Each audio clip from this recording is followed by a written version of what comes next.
পোরশায় নারী ও কন্যার প্রতি সহিংসতা বন্ধে সচেতনতা বৃদ্ধি। বিষ্ণুপুর শিশু সুরক্ষা কমিউনিটি হাবে ১৬ দিনের কর্মসূচির উদযাপন।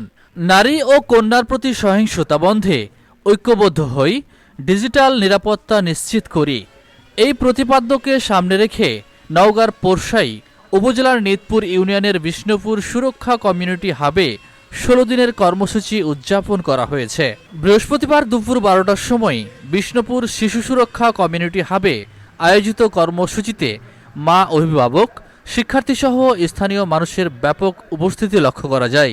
অনুষ্ঠানে বিষ্ণুপুর দাখিল মাদ্রাসার সুপারিনটেন্ডেন্ট মোহাম্মদ আব্দুল আলিমের সভাপতিত্বে এ সময় প্রধান অতিথি হিসেবে উপস্থিত থেকে গুরুত্বপূর্ণ দিক নির্দেশনামূলক বক্তব্য রাখেন উপজেলা মহিলা বিষয়ক কর্মকর্তা সুলতান Mahmud.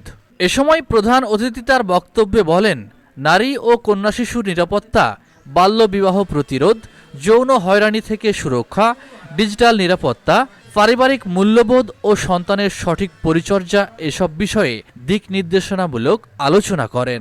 পিভিএইচপি community hub organizer Mohammad Enamul হকের সঞ্চালনায় এ সময় অন্যান্যের মধ্যে উপস্থিত ছিলেন বিষ্ণুপুর দাখিল মাদ্রাসার সহকারী শিক্ষক Taslim Uddin, child rights officer Ratna Murmu, office সহকারী Mominul Haque, community হাবের facilitator Ismat Ara Begum, PL leader Salma Begum সহ স্থানীয় অভিভাবক, শিক্ষার্থী ও গণ্যমান্য ব্যক্তিবর্গ উপস্থিত ছিলেন।